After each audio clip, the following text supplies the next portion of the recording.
Good morning, students. Myself, Kosa teacher from Paras English High School. Today, I will work to Standard 9, Subject Hindi, Chapter number 16. First part में हमने lesson पूरा read करे, उसका explanation भी मैंने कर दी थी। उसके बाद अब हम क्वेश्चन आंसर स्वाध्याय करेंगे। भारतीय संस्कृति में गुरु शिष्य संबंध। सही विकल्प चुनकर नियमित लिखित रिक्त स्थानों की पूर्ति कीजिए। नंबर 1, पहले गुरु को साक्षात परमेश्वर या पहलवान? तो इसका आंसर है परमेश्वर। तो पहले गुरु को साक्षात परमेश्वर ही समझा जाता था। गामा क्या थे?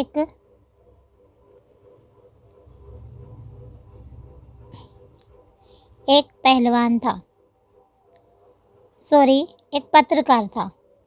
आज शिक्षण कार्य खाली जगह का साधन बन गया। तो आज शिक्षण कार्य पेट पालने का साधन बन गया। सही विकल्प चुनकर नियमित लिखित विधान पूर्ण कीजिए। नंबर 1, प्राचीन काल में शिक्षा देना। ऑप्शन ए आध्यात्मिक अनुष्ठान था, व्यावसायिक अनुष्ठान था, दार्शनिक अनुष्ठान था या आधुनिक अनुष्ठान था? तो इसका आंसर है ऑप्शन ए आध्यात्मिक अनुष्ठान था। नंबर 2, उत्तम गुरु में खाली जगह ईर्ष्या भावना नहीं रहती, स्वार्थ भावना नहीं रहती, जाति भावना नहीं रहती या लोभ भावना नहीं रहती? तो यहाँ पे इसका आंसर है ऑप्शन सी, उत्तम गुरु में जाति भावना नहीं रहती।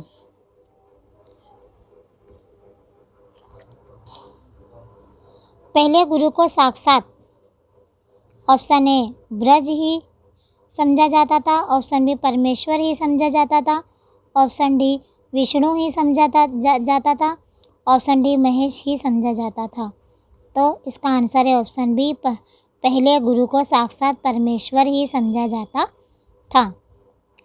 नंबर 4, रामकृष्ण परमहंस वर्षों तक ऑप्शन ए योग्य शिष्य की तलाश करते रहे, ऑप्शन बी सच्चे आदमी की तलाश करते रहे, ऑप्शन सी मंदिर की तलाश करते रहे या ऑप्शन डी आश्रम की तलाश करते रहे? तो इसका आंसर है ऑप्शन ए योग्य शिष्य की तलाश करते रहे।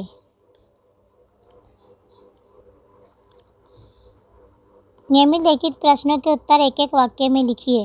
प्राचीन काल में भारतीय शिक्षा केंद्र कैसे थे? तो इसका उत्तर है कि एक प्रकार के असंभव अयश मंदिर। प्राचीन काल में शिक्षा केंद्र को मंदिर के समान समझा जाता था। भगवान रामकृष्ण वर्षों तक योग्य शिक्षा पाने के लिए क्या करते थे? तो इसका उत्तर है वर्षों तक रो रो कर भगवान से प्रार्थना करते थे। गांधी जी किन्हें अच्छे लगते हैं? जिनमें गांधी बनने की क्षमता है और जो उनका अनुकरण करना चाहते हैं, उन्हें गांधी जी अच्छे लगते हैं।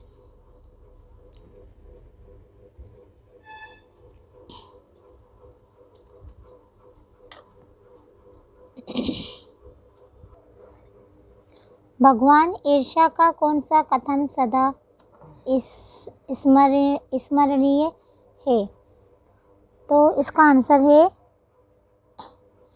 मेरे अनुदार्य मुझसे कहीं अधिक महान है और जूतियाँ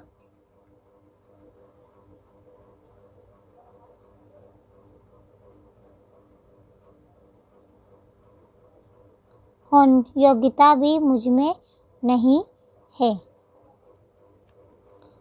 उत्तम गुरु 2-3 वाक्य के उत्तम गुरु जाति भावना नहीं रहती क्यों? स्वामी विवेकानंद उन्हें लगते हैं जिनमें विवेकानंद बनने की।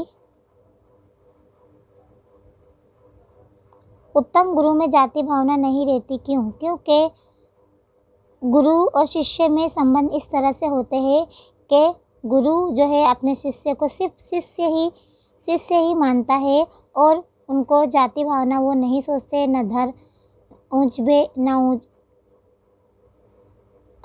धर्म के बारे में न सोचते हैं, न ऊंच नीच के बारे में। गुरु और शिष्य का जो रिश्ता होता है वो बहुत ही पवित्र होता है।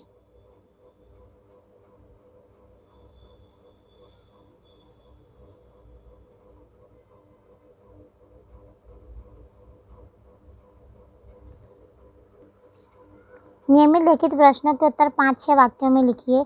यूरोप के प्रभाव के कारण आज गुरु शिष्य संबंधों में क्या अंतर आया? प्राचीन भारत में विद्यालय मंदिर के समान माने जाते थे। शिक्षा देना एक आध्यात्मिक कार्य था। पैसे देकर शिक्षा खरीदी नहीं जाती थी। शिष्य पुत्र से अधिक प्रिय होते थे। परंतु वर्तमान भारत में शिक्षा व्यावसायिक ही हो गई है। गुरु वर्तमान भोगी हो गए हैं। विद्यार्थी शुल्क देकर शिक्षा प्राप्त करते हैं। नंबर 2, पुजारी की शक्ति मूर्ति में कैसे विकसित होने लगी? पत्थर की मूर्ति से जड़ होती है। मूर्ति की पूजा करने का अर्थ ही चेतनावत बनता है। पूजा करते समय पुजारी की भावना में जितनी उत्कृष्टता होगी, मूर्ति उतनी ही प्रभावशाली होगी। पुजारी की भावपूर्ण शक्ति से ही धीरे धीरे मूर्ति में शक्ति विकसित होने लगती है। विवेकानंद और रविंद्रनाथ ठाकुर को इस देश में अधिक महत्व कब मिला? विवेकानंद रामकृष्ण परमहंस के शिष्य थे। आरंभ में उन्हें भारत में महत्वपूर्ण स्थान प्राप्त नहीं हुआ। वे जब अमेरिका गए और उन्होंने वहां नाम कमाया, तब भारतवासियों ने उन्हें सम्मान देना शुरू किया और उन्हें जब नोबेल पुरस्कार से सम्मानित किया गया तब।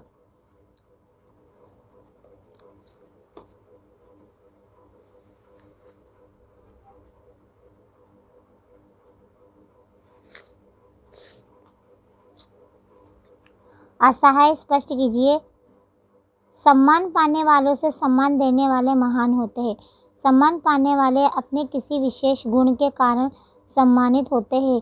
जिसे हीरे के गुण की पहचान की जाए तो ही वह बहुमूल्य है। यदि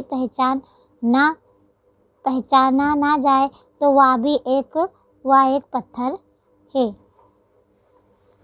इसके आगे है व्याकरण विभाग। नियमित लिखित मुहावरों का अर्थ देकर वाक्य में प्रयोग कीजिए। गधे को गणित सिखाना यानी व्यर्थ प्रयास करना। मूर्ख को पढ़ाना गधे को गणित सिखाने जैसा है। ताकते रहना, आश्चर्य से देखते ही रहना। इसका वाक्य है, मेरे हाथ में टोकरी देखी पिताजी मुझे ट्रॉफी देखकर पिताजी मुझे ताकते रह गए। पसीने की कमाई, कठिन परिश्रम का फल। इंजीनियरिंग की यह डिग्री मेरे पसीने की कमाई है। पेट पालना, जीवन निर्वाह करना।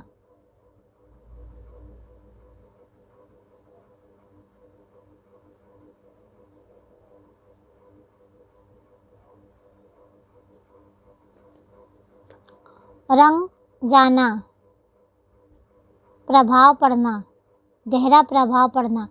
विदेश में रहकर भी वहाँ के रंग में रंग जाए। इसके बाद है नीचे ने नियमित लिखित शब्दों के विरोधी शब्द लिखिए। स्मरण, अस्मरण, रोगी, निरोगी, सहाय, असहाय, सहाय, उत्तम, श्रेष्ठ।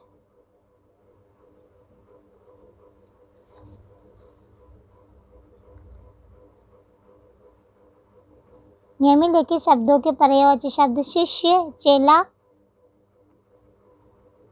प्रयत्न, कोशिश, निजी, अपनी, उत्तम, श्रेष्ठ। तो यहाँ पे हमारा ये लेसन कंप्लीट होता है। Okay, bye.